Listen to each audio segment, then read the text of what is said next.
ఓం నమో వెంకటేశాయ. సదాచార సదాతుష్టా కదాచార జనాతుష్టా గోవింద గోవింద.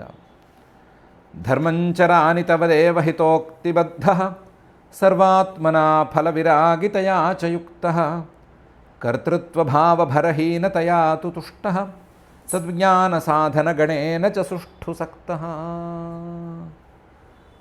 అని అఖిలాండకోటి బ్రహ్మాండ నాయకుడు దేవదేవుడు శ్రీ వెంకటేశ్వర స్వామి వారికి భక్తిగా విన్నవించుకుంటూ శ్రీశుకుల వారు ఉపదేశం చేసిన శ్రీమద్భాగవతం యొక్క అధ్యయన కార్యక్రమాన్ని మనం ప్రారంభించుకుందాము. యథాప్రకారం ప్రార్థనా శ్లోకాలను సంకల్పవాక్యాలను ముందుగా చదువుకుని ఈ కార్యక్రమానికి మంగళాచరణం చేసుకుందాము. శ్రీ గురు ప్రార్థన. గురుర్బ్రహ్మా గురుర్విష్ణు గురుర్దేవో మహేశ్వర గురుః సాక్షాత్ పరం బ్రహ్మ తస్మై శ్రీ గురవే నమః. శ్రీనివాస ప్రార్థనా. చంచలాసేవ్యపాదాయ చంచలానాం హితాయ చ చంచలాన్యసు తత్వాయ శ్రీనివాసాయ తే నమః. అథ సంకల్పః అస్మాకం ఉపాత్త సమస్త దురిత క్షయ ద్వారా బుద్ధిశుద్ధ్యర్థం విద్యాభివృద్ధ్యర్థం భక్తిజ్ఞానవైరాగ్యాది తదనుకూల సర్వసంపత్సమృద్ధ్యర్థం శ్రీపరమేశ్వర ప్రీత్యర్థం శ్రీమద్భాగవత పాఠం కరిష్యామహే.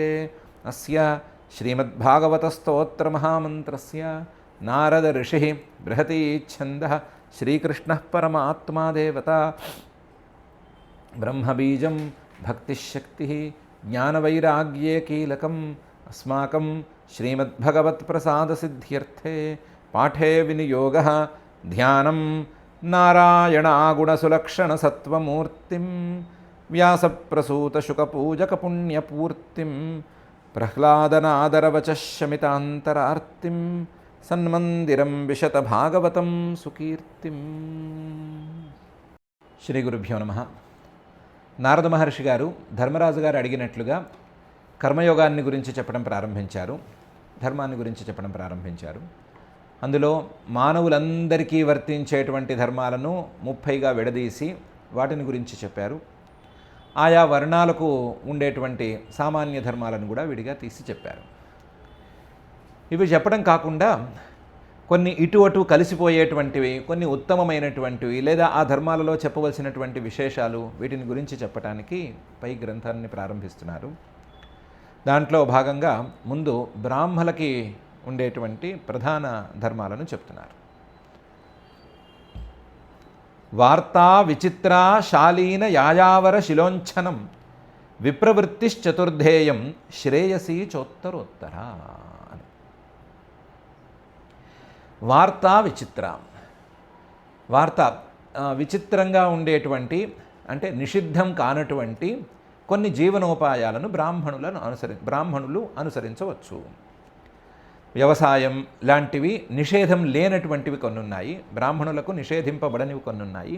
వాటిని ఆశ్రయించుకుని చేసుకోవచ్చు, వ్యవసాయంతో జీవనాన్ని సాగించవచ్చు. వార్త విచిత్ర.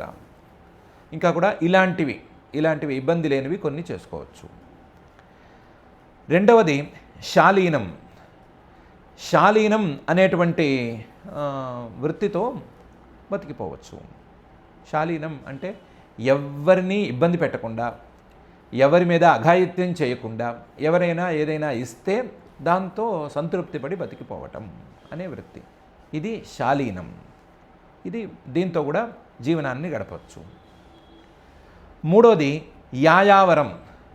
అంటే ప్రతిరోజు ఒక చెంబో లేదా ఒక చిన్న గిన్నె తీసుకెళ్ళి ఆ రోజుకు కావలసినటువంటి ధాన్యం ఆ రోజు జాగ్రత్తగా అందరినీ అడిగి తీసుకుని దాంతో జీవితాన్ని గడిపేయటం అనే తీరునైనా అనుసరించుకోవచ్చు. ఉపాదానం అని కూడా అంటారు. మన ఆంధ్రదేశంలో ఒక్క 30-40 ఏళ్ల క్రితం వరకు కూడా ఈ విధానం ఉండేది. ఇప్పుడు పూర్తిగా కనుమరుగైపోయింది. ఈ విధానంతో బతకచ్చు. యాయావరం. నాలుగవది శిలోంఛనం అనేటువంటిది, లేదా శిల ఉంచనం, విడివిడిగా కూడా పెట్టుకోవచ్చు. అందులో ఒకటి శిల అంటేనేమో 4A. శిల అంటే దీంట్లో పొలంలో నూర్పిళ్ళవి జరుగుతున్నప్పుడు, అంటే ధాన్యం తీసి ఏదో నూర్పిళ్ళు అవి చేస్తున్నప్పుడు కొంత భాగం వాళ్ళందరూ తీసుకుపోగా కొంత భాగం మిగిలి పడిపోతే ఆ మిగిలిన భాగం పోన్లే అక్కర్లేదులే అని ఆ పొలం తాలూకు యజమాని అనుకుంటే ఆ మిగిలిన 4 గింజల్ని ఏరుకురావటం అనేటువంటిది శిలం. ఉంచనం అంటే ఇదే పని ఏదైనా కొట్ల దగ్గర వాటి దగ్గర అక్కర్లేదు అని పారేసినటువంటి వస్తువుల్ని తీసుకొచ్చుకోవటం, వాటితో జీవనాన్ని గడుపుకోవటం అనే శిల ఉంచన అనే ఈ తీరులో కూడా 4వ తీరులో కూడా జీవితాన్ని సాగించవచ్చు. ఇది బ్రాహ్మణులకు ధర్మం. చతుర్థా ఇయం విప్రవృత్తి. బ్రాహ్మణులు పొట్టపోసుకోవటానికి ఉండేటువంటి విధానాలు ఈ 4. శ్రేయసీచ ఉత్తరోత్తర. వీటిల్లో వార్తా విచిత్ర, వ్యవసాయం, కృషి వీటికంటే కూడా శాలీనం ఉత్తమం, శాలీనం కంటే యాయావరం ఉత్తమం, యాయావరం కంటే శిలోంచనం ఉత్తమం అని 4ట్లో ఒకదానికంటే ఒకటి పైవి శ్రేష్టమైనవి అని బ్రాహ్మణ వృత్తులను చెప్తున్నారు. వార్తా విచిత్ర శాలీన యాయావర శిలోంచనం విప్రవృత్తిశ్చతుర్ధేయం శ్రేయసీ చోత్తరోత్తర అనే ఈ శ్లోకంలో. దీంతోపాటు ఒక మడత కూడా నారద మహర్షి గారు పెడుతున్నారు. జఘన్యో నోత్తమాం వృత్తిం అనాపది భజేన్నర ఋతే రాజన్యమాపత్సు సర్వేషామపి సర్వశః అని. ఒకవేళ కనుక జీవితం సాఫీగా సాగిపోతూ ఉంటే, ఆ జీవితం సాఫీగా సాగటంలో యోగ్యత అనేది కొంచెం తక్కువగా ఉంటే ఉత్తమ శ్రేణికి చెందినటువంటి వృత్తిని ఎంచుకోకూడదు. జీవితం సాఫీగానే సాగుతోంది, ఇబ్బంది ఏం లేదు, ఆపద ఏం లేదు, జీవితం గడవదేమో అన్నంత భయం ఏం లేదు. అలాంటి పరిస్థితుల్లో పై శ్రేణికి 4 చెప్పి 4ట్లో పై శ్రేణులు చెప్పారు కదా, పై శ్రేణికి సంబంధించిన వృత్తుల్ని ఎంచుకోకూడదు. యోగ్యత కనుక తక్కువగా ఉంటే, చాలా తక్కువగా ఉంటే వ్యవసాయాన్ని ఎంచుకోవాలి. వైరాగ్య భావము, కాస్త అవమానం లాంటి వాటికి దూరంగా ఉండగలిగిన మానసిక దృఢత్వం ఉంటే పైకి వెళ్ళాలి, శాలీనం దానికి వెళ్ళొచ్చు. ఇంకా కూడా బలంగా అసలు ఏ రోజుకు కావలసింది ఆ రోజే సంపాదించుకోవాలి, రేపటి రోజుకు మనం దాచిపెట్టుకోవాల్సిన అవసరం లేదు అనే నిష్ఠ గనక ఉన్నట్లయితే, రేపటి గురించి ఆలోచన లేకుండా ఉండేంత ఉదాత్త భావం వస్తే ఓకే యాయావరానికి వెళ్ళిపోవచ్చు. అసలు ఆ రోజు కూడా కడుపు నిండుతుంది నిండదు అనే విషయం మీద కూడా ఏమాత్రం చింతలేని వైరాగ్యమే గనక అబ్బితే శిలోంచనం కూడా వెళ్ళిపోవచ్చు. అంతే తప్ప ఓ హడావిడి చేసి శిలోంచనానికి దూరిపోయి అక్కడేమో కడుపు నిండక తోచక ఫ్రస్ట్రేట్ అయ్యి ఇలా ఇబ్బందులు పడాల్సిన అవసరం లేదు. జఘన్య యోగ్యత లేనటువంటి వాడు, తక్కువ స్థాయి వాడు ఉత్తమాం వృత్తిం పై చెప్పినటువంటి వృత్తుల్ని, జీవనోపాయాల్ని అనాపది సాఫీగా సాగిపోతున్నప్పుడు, ఉన్న పని సాఫీగా సాగిపోతున్నప్పుడు భజేత్ తీసుకోకూడదు. నరహ ఇది బ్రాహ్మడికే కాదు అందరికీ వర్తించేదే. వాళ్ళ వృత్తులలో శ్రేష్టమైన వృత్తులు ఉంటాయి. ఆ శ్రేష్టమైన వృత్తుల్ని తక్కువ స్థాయిలో యోగ్యత ఉన్నవాడు పట్టించుకోనక్కర్లేదు, దాన్ని అందుకోనక్కర్లేదు, అందుకుని ఇబ్బంది పడనక్కర్లేదు. అయితే జఘన్య యోగ్యత సరిగ్గా లేనివాడు ఒకవేళ ఆపద వచ్చినట్లయితే, జీవితం గడవట్లేదు అనుకున్నట్లయితే ఏ వృత్తినైనా, చెప్పిన వృత్తుల్లో ఏ వృత్తినైనా ఎంచుకోవచ్చు. ప్రతిగ్రహాన్నైనా ఎంచుకోవచ్చు, అధ్యాపనాన్ని ఎంచుకోవచ్చు, యాజనాన్ని ఎంచుకోవచ్చు, లేదా విచిత్ర, శాలీన, యాయావర, శిలోంచనం వీటిల్లో దేన్నైనా తీసుకోవచ్చు. ఏదో ఒకటి చేసి కడుపు నింపుకుని కాస్త ధర్మం మీద శ్రద్ధ పెట్టాలి. ఇది ఆపది అనేదానికి వివరణం. అయితే ఒకవేళ ఇదే జీవనాపద మిగతా వాళ్ళకు వస్తే వాళ్ళు ఏం చేయాలి, మిగతా వృత్తుల వాళ్ళకు, మిగతా జాతుల వాళ్ళకు వస్తే వాళ్ళు ఏం చేయాలి అంటే, వాళ్ళు కూడా జీవనం సాగట్లేదు, కడుపు నిండట్లేదు అనే పరిస్థితుల్లో ఏదో ఒక వృత్తిని ఎంచుకుని, ఏదో ఒక మంచి వృత్తిని ఎంచుకుని వాళ్ళు పట్టపోసుకోవచ్చు. వాళ్ళకి ఆపది జీవనం సాగనటువంటి పరిస్థితులలో దానికి అనుమతి ఉంది. కానీ ఋతే రాజన్యం ఆపత్సు, క్షత్రియులకు మాత్రం ఆపత్సు, ఎంత ఆపదొచ్చినా సరే, ప్రాణాలు పోయే పరిస్థితి ఉన్నా సరే ప్రతిగ్రహం అనేది చేయకుండా ఉండాలి. వాళ్ళు ఇంకోళ్ళు ఇచ్చింది తీసుకోకూడదు, ప్రాణాలు పోయినా పర్వాలేదు అనుకోవాలే తప్ప ఇంకోటి ఇచ్చింది పుచ్చుకోకూడదు అన్నంత ధీమాగా ఉండాలి. ఋతే రాజన్యం ఆపత్సు. వాళ్ళకి అది తప్ప సర్వేషామపి సర్వశః, అందరికీ ఏది కావాలంటే అది చేసుకోవచ్చు. క్షత్రియులైనా రాజులైనా సాగకపోతే, వాళ్ళకు ఉండేటువంటి పరాక్రమం అనేది సాగకపోతే, కాలం కలిసి రాకపోతే వ్యవసాయం చేసుకోవచ్చు, లేదా వాణిజ్యం చేసుకోవచ్చు, మరొకటి చేసుకోవచ్చు, ఇంకోటి చేసుకోవచ్చు. ప్రతిగ్రహం చేసుకోకూడదు, ఇంకోటి ఇచ్చింది మాత్రం పుచ్చుకోకూడదు, ఇంకోటి ఇచ్చింది పుచ్చుకోకుండా ఏమైనా చేసుకోవచ్చు. వైశ్యులైనా సరే కాలం కలిసి రాకపోతే ఇటువైపు తమ వాణిజ్యమో ఏదో చేసుకోవచ్చు, లేదా యాయావరం లాంటిది చేసుకోవచ్చు, శాలీనం, శిలోంచనం ఇవన్నీ కూడా చేసుకోవచ్చు. మనసుకి ధీమా ఉండాలి, ఇంకోళ్ళు ఇచ్చింది పుచ్చుకోవాలే అనే బాధ లేకుండా ఉంటే చాలు. వాళ్ళకి పర్వాలేదు, రాజులకి తప్ప మిగతా వాళ్ళందరికీ ఇది చెల్లుతుంది అని ఒక మడత లాంటి విషయాన్ని నారద మహర్షి గారు చెప్తున్నారు. జఘన్యో నోత్తమాం వృత్తిం అనాపది భజేన్నర ఋతే రాజన్యమాపత్సు సర్వేషామపి సర్వశః అని. ముందు కడుపు నింపుకుని, ముందు జీవితాన్ని నిలబెట్టుకుని, ముందు ప్రాణాలు గట్టిగా నిలబెట్టుకుని తర్వాత ధర్మం మీదకి అడుగు పెట్టాలి.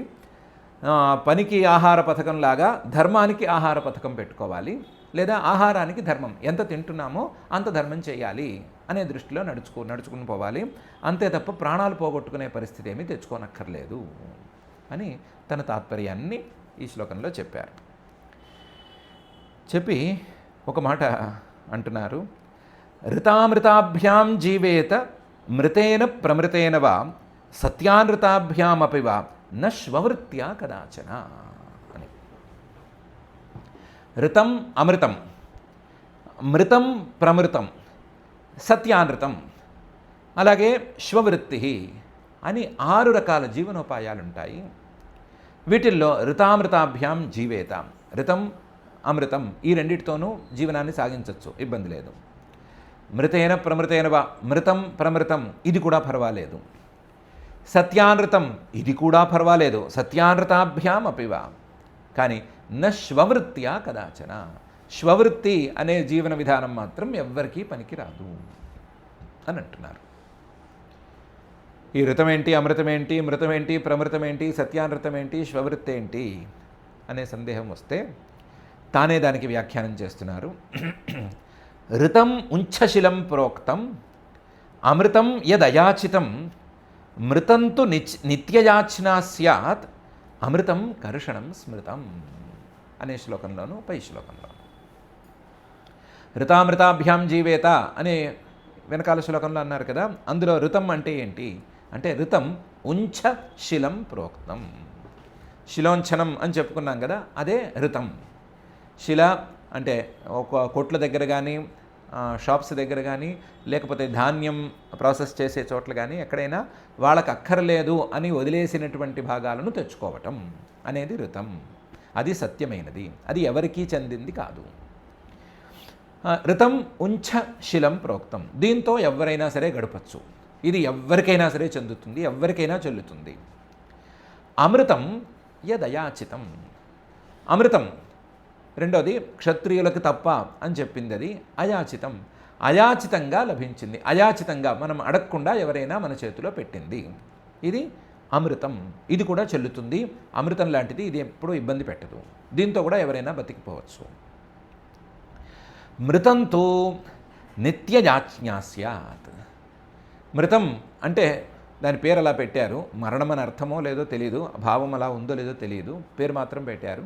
నిత్యయాజ్ఞా స్యాత్, రోజు వెళ్ళి నాకు ఇంత కావాలి, నేను నా కుటుంబం తినటానికి ఇంత బియ్యం కావాలి అని నలుగురిని అడిగి తీసుకోవటం అనేది నిత్యయాజ్ఞ.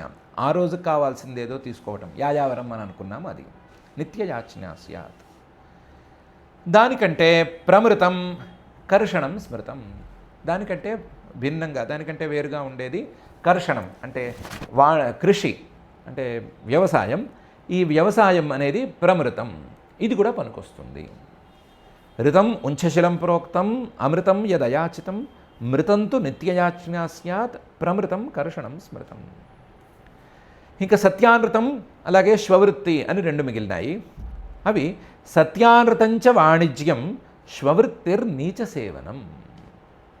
సత్యానృతం అంటే సత్యము, అనృతం అంటే అబద్ధము, ఈ 2 కలగలిసింది వాణిజ్యం, వ్యాపారం.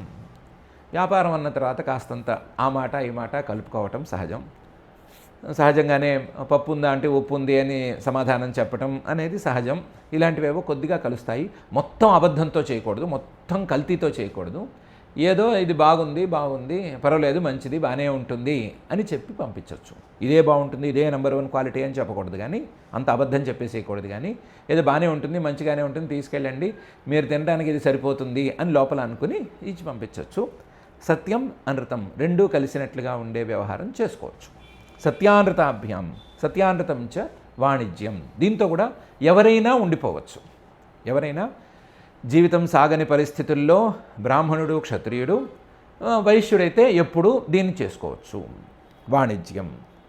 శ్వవృత్తి నీచ సేవనం. శ్వవృత్తి కుక్కలాగా పడి ఉండటం అనేది నీచులను సేవించటం. నీచుల దగ్గరకు చేరి ఆ నీచుల దగ్గర డబ్బు బాగా ఉందనుకుని వాళ్ళ దగ్గరికి చేరి వాళ్ళకు కావాల్సిన మాటలు చెప్పి వాళ్ళకు కావాల్సిన పనులు చేసి వాళ్ళ దగ్గర నుంచి డబ్బులు సంపాదించటం అనేది శ్వవృత్తి. వర్జయేత్తాం సదా విప్రః రాజన్యశ్చ జుగుప్సితాం. ఈ నీచవృత్తి అనేది ఉంది కదా, శ్వవృత్తి, ఈ నీచ సేవ, దాన్ని బ్రాహ్మణుడు ఎప్పుడూ చేయకూడదు. వర్జయేత్తాం సదా విప్రః. రాజన్య రాజనుడు క్షత్రియుడు కూడాను. చ అంటే మిగతా ఇద్దరు కూడాను, అంటే వైశ్యుడు శూద్రుడు వీళ్ళు కూడా నీచుల్ని సేవించుకోకూడదు. శూద్రులకు సేవ అనేది ధర్మంగా చెప్పినా సరే నీచ సేవ అనేది ధర్మం కాదు. కాబట్టి వర్జయేత్తాం సదా విప్రః రాజన్యశ్చ. ఎవరైనా సరే జుగుప్సితాం, అది చాలా అసహ్యకరమైనది. అసహ్యకరమైన నీచ సేవ మాత్రం పనికిరాదు. కడుపు నిండకపోతే కడుపు మార్చుకోవచ్చు, కానీ ఆ నీచుడి దగ్గరికి వెళ్ళి మాత్రం వాడిని సేవించుకొని కడుపు నింపుకోకూడదు. ఎందుకంటే సర్వవేదమయో విప్రః సర్వదేవమయో నృపః. వేదాలన్నీ బ్రాహ్మణులో దాగి ఉంటాయి. వేదాలన్నిటినీ తనలో కూర్చుకుని ఉంటాడు బ్రాహ్మడు. దేవతలనందరినీ తనలో కూర్చుకుని ఉంటాడు క్షత్రియుడు. బ్రాహ్మణుడు గనక నీచులకు సేవ చేస్తే తనలో ఉండేటువంటి వేదాలను నీచుల దగ్గర తాకట్టు పెట్టినట్లు, కాబట్టి వేదాలను అవమానించినట్లు.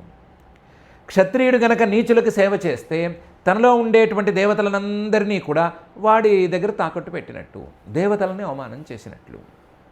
అలాగే వైశ్యుడు, అలాగే శూద్రుడు కూడాను తనలో ఉండేటువంటి గుణాలని, తనలో ఉండేటువంటి దేవతల్ని, తనలో ఉండేటువంటి విశేషాలని అన్నిటినీ నీచుడి దగ్గర తాకట్టు పెట్టినట్టు అవుతుంది, వాటన్నిటినీ అవమానం చేసినట్టు అవుతుంది. అది మంచిది కాదు, అది పనికిరాదు. కాబట్టి ఆ పని చేయకూడదు. నీచ సేవ అనేది ఎప్పుడూ చేయకూడదు. గడవకుండా కడుపు మార్చుకొని కూర్చోవటమే లేదా అడుక్కు తినటమే తప్ప నీచుల సేవ మాత్రం పనికిరాదు. నీచుల సేవ కంటే అడుక్కు తినటం చాలా గౌరవప్రదమైనది అని మహర్షి గారు చెప్తున్నారు. సత్యానృతంచ వాణిజ్యం శ్వవృత్తిర్నీచసేవనం వర్జయేత్తాం సదా విప్రో రాజన్యశ్చ జుగుప్సితాం సర్వవేదమయో విప్రః సర్వదేవమయో నృపః అనేటువంటి ఈ శ్లోకంలో మొదలుపెట్టింది ధర్మం చెప్తానని మొదలుపెట్టాను. ఈ నిషేధాలు ఎక్కువ చేసుకుంటూ పోతూ ఉంటే అందరూ సరిగ్గా అర్థం చేసుకోలేరు. అందువల్ల ధర్మాన్నే మళ్ళీ చేయవలసిన ధర్మాన్నే చెప్తాను అని ఆ ధర్మాలను ఆయా వర్ణాల వారి లక్షణాలుగా మలచి పై శ్లోకాలలో మళ్ళీ చెప్తున్నాడు. శమో దమస్తపశౌచం సంతోషః క్షాంతిరార్జవం జ్ఞానం దయా అచ్యుతాత్మత్వం సత్యంచ బ్రహ్మలక్షణం అని. ఈ 11 బ్రాహ్మణ జాతికి లక్షణాలు, అంటే బ్రాహ్మణ జాతి వారు పట్టుకుని తీరవలసినటువంటి ధర్మాలు. ఈ ధర్మాలను కనుక పట్టుకుంటే బ్రాహ్మణులు తొందరగా అభివృద్ధిలోకి వస్తారు. ఏవవి? శమః మనస్సును నిగ్రహించుకోవటం, దమః ఇంద్రియాలను నిగ్రహించుకోవటం, తపః తపస్సు చేయటం, ఆ తపస్సు కావలసినటువంటి శౌచం శుచిగా ఉండటం, శుచిత్వాన్ని కాపాడుకోవటం, మనసులోనూ శరీరంలోనూ శుచిత్వాన్ని కాపాడుకోవటం, సంతోష ఉన్నదాంతో తృప్తి పడటం, అలాగే క్షాంతి కాస్త క్షమగా ఉండటం, ఎవరైనా ఏమైనా తప్పు చేసినా సరే మన్నిస్తూ ఉండటం. ఏదో వీళ్ళు మన్నిస్తున్నారు కదా అని మిగతా వాళ్ళందరూ తప్పులు చేయాల్సిన అవసరమేమీ లేదు, కానీ ఎవరైనా తప్పులు చేస్తే పొరపాట్లు చేస్తే మరి వాళ్ళని శపించేసేస్తాను, వాళ్ళ మీద పగ పట్టేస్తాను, చాణక్యుడిలాగా పిలక విప్పేస్తాను అన్నంత స్థాయిలో కాకుండా కాస్త క్షమగా ఉండటం. ఆర్జవం వ్యవహారంలో కుటిలత్వం లేకుండా రుజువుగా ఉండటం. జ్ఞానం కోసం ప్రయత్నం చేయటం. దయ ప్రాణుల మీద దయ కలిగి ఉండటం. అచ్యుతాత్మత్వం, ఎప్పుడూ ఆ పరమాత్మ మీదే మనస్సును ఉంచేందుకు ప్రయత్నం చేయటం. సత్యం, నిజమే చెప్పటం, అబద్ధాన్ని నోట్లోంచి బయటికి రానివ్వకపోవటం, మనసులోను కూడా ఉంచుకోకపోవటం అనేది బ్రహ్మ లక్షణం, బ్రాహ్మణుల యొక్క లక్షణం. అంటే శాస్త్రేయాని కృతార్థ లక్షణాన్ని తాని సాధనాని భవంతి అనే న్యాయాన్ని గనక పట్టుకుంటే సాధనాలుగా పనికొచ్చేటువంటి ధర్మాలు, బ్రాహ్మణులకు తొందరగా పనికొచ్చేటువంటి ధర్మాలు, వారు సాధన చేస్తే అభ్యున్నతికి చేరగలిగినటువంటి ధర్మాలు అని చెప్తున్నారు. శమో దమస్తపశౌచం సంతోష క్షాంతిరార్జవం జ్ఞానం దయాచ్యుతాత్మత్వం సత్యంచ బ్రహ్మలక్షణం అని. అలాగే క్షత్రియుల యొక్క లక్షణం శౌర్యం వీర్యం ధృతిస్తేజ త్యాగశ్చ ఆత్మజయ క్షమ బ్రహ్మణ్యత ప్రసాదశ్చ సత్యంచ క్షత్రలక్షణం. శౌర్యం, యుద్ధం అంటే ఉత్సాహంగా ముందుకు దూకటం, ముందుకు ఉరకటం అనేది ఒక లక్షణం. వీర్యం, ఎప్పుడూ ప్రభావవంతంగా ఉండటం. ధృతి, ధైర్యంగా ఉండటం, ఎంత కష్టం వచ్చినా సరే కదలకపోవటం, ఎంత గుచ్చుతున్నా సరే నొప్పి అని అనకుండా ధైర్యంగా ఉండటం. తేజ, ప్రభావాన్ని కలిగి ఉండటం. ప్రాగల్భ్యం, ఎలాంటి పరిస్థితులు వచ్చినా సరే నేను ముందున్నాను దూకుతున్నాను అన్నట్లుగా ఉండటం. త్యాగ, సంపాదించింది ఏదో నెత్తినేసుకుందాము అని అనుకోకుండా అందరికీ పంచిపెట్టాలని అనుకోవటం. ఆత్మజయ, తన మనస్సు మీద తన ఇంద్రియాల మీద నిగ్రహం ఉండటం. క్షమ, ఓర్పు ఉండటం, ఒకవైపు దూకినా సరే మరొక వైపు ఓర్పు కూడా ఉండటం. బ్రహ్మణ్యత, బ్రాహ్మణ జాతి మీద భక్తి కలిగి ఉండటం. ప్రసాదశ్చ, ఎప్పుడూ మొహాన్ని ముటముటలాడించుకోకుండా ప్రసన్నంగా ఉంచటం. మొహం కొంతమందికి ఎప్పుడు ముచ్చుమొహం వల్లే ఉంటుంది, అలా ముచ్చుమొహంలా ఉండకుండా మొహం ఎప్పుడూ నవ్వుతూ కనిపించటం. ప్రసాదశ్చ. సత్యంచ, సత్యం అనేది కూడా క్షత్ర లక్షణం, క్షత్రియులు తాలూకు లక్షణం. అంటే క్షత్రియులు అనుసరించవలసినటువంటి ధర్మం. ఈ ధర్మాన్ని గనక పట్టుకున్నట్లయితే, ఈ ధర్మాలను పట్టుకున్నట్లయితే క్షత్రియులకు తొందరగా అభ్యున్నతి కలుగుతుంది అని చెప్తున్నారు. శౌర్యం, వీర్యం, ధృతి, తేజ, త్యాగశ్చ, ఆత్మజయ, క్షమా, బ్రహ్మణ్యత, ప్రసాదశ్చ, సత్యంచ క్షత్రలక్షణం అనే ఈ శ్లోకంలో 10 క్షత్రియ ధర్మాలను చెప్తున్నారు. దేవగురువచ్యుతే భక్తి త్రివర్గ పరిపోషణం ఆస్తిక్యం ఉద్యమో నిత్యం నైపుణ్యం వైశ్యలక్షణం అని వైశ్యుల తాలూకు ధర్మాలను కూడా చెప్తున్నారు. దేవగుర్వచ్యుతే భక్తి, దేవతల మీద గురువుల మీద అచ్యుతుడైనటువంటి పరమాత్మ మీద భక్తిగా ఉండటం అనేది వైశ్యులకు ప్రధానంగా ఉండవలసిన లక్షణం. త్రివర్గ పరిపోషణం, ఎప్పుడు ధర్మంతో వచ్చేటువంటి అర్థంతో వచ్చేటువంటి ధార్మికమైన అర్థంతో వచ్చేటువంటి ధార్మికమైన కామం, దీన్ని పరిపోషణ దీన్ని పెంచుకుంటూ ఉండటం అనేది వాళ్ళ యొక్క ధర్మం, వాళ్ళ యొక్క లక్షణం. ఆస్తిక్యం, గురువాక్యాల మీద వేదవాక్యాల మీద విశ్వాసం అనేది కలిగి ఉండటం. ఉద్యమో నిత్యం, ఎప్పుడూ కూడా ఊరికే కూర్చోకుండా ఏదో ఒక పని చేస్తూ ఉండటం, ఏదో ఒక పని చేయటం ద్వారా నలుగురికి ఆసరాగా ఉండటం. ఉద్యమో నిత్యం. నైపుణ్యం, ఎప్పుడూ మంచి పనులు చేయాలి అనేటువంటి ఆసక్తిని కలిగి ఉండటం. శుభకర్మ నిష్ఠ అని పిలుస్తారు. ఇంతెందుకు చేస్తున్నావు అంటే ఏదో మంచి పని చేయడానికి. ఇంతెందుకు సంపాదిస్తున్నావు, ఏదో దేవాలయం జీర్ణాలయం ఉద్ధరించడానికి, దేవాలయం కట్టించుకోవడానికి, లేదా ఏదో చెరువు తవ్వించడానికి, దానికి దీనికి అని అనుకోవటం. నైపుణ్యం, ఇవన్నీ కూడా వైశ్య లక్షణం, వైశ్యుల యొక్క సహజమైన లక్షణాలు. ఇవి వైశ్యులకి ధర్మాలు కూడాను. వీటిని గనక పట్టుకుంటే వైశ్యులు అభ్యున్నతిని పొందుతారు. దేవ గుర్వచ్యుతే భక్తి త్రివర్గ పరిపోషణం ఆస్తిక్యం ఉద్యమో నిత్యం నైపుణ్యం వైశ్య లక్షణం అని ప్రధానంగా 5 ధర్మాలను ఈ శ్లోకంలో చెప్పారు. శూద్రస్య సన్నతి శౌచం సేవా స్వామిన్యమాయయ అమంత్రయజ్ఞో హ్యస్తేయం సత్యం గో విప్రరక్షణం అని ధర్మాలని చెప్పారు. శూద్రుడికైతే సన్నతి, పెద్దవాళ్ళని చూస్తే మంచివాళ్ళని చూస్తే నమస్కారం చేయటం అనేది ధర్మం. నేను ఎందుకు దండం పెట్టాలి అని అనుకోకుండా నమస్కారం చేయటం అనేది ధర్మం. శౌచం, మనసులోనూ అలాగే శరీరంలోనూ కూడా శుచిగా ఉండటం అనేది కూడా ధర్మం. మాకేమేమి వర్తించవు అని అనుకోకుండా ఎంగిలి మంగళాలు లాంటివి పాటించడం అనేది వాళ్ళకు కూడా ధర్మం. సేవా స్వామిని, తను యజమానిగా పెట్టుకున్న వాడికి సేవ చేయటం, ఆ సేవ చేయటం కూడా అమాయయ, మాయ లేకుండా, వంచన లేకుండా సేవ చేయటం. సేవ అనేది తన వృత్తి కాబట్టి ఆ సేవ అనేటువంటి వృత్తిలో తన స్వామిని వంచన చేయకుండా ఉండటం, పొరపాటును కూడా మోసం చేయకపోవటం అనేది ధర్మం. శూద్రుడు కదా, ఏ యజ్ఞము లేదు అని అనుకోవటానికి వీల్లేదు. అమంత్ర యజ్ఞ, మంత్రాలు వేదంలో ఉండేటువంటి మంత్రాలను ఉచ్చరించకుండా, ఆ మంత్రాలతో సంబంధం లేకుండా పంచయజ్ఞాలను రోజు చేయటం.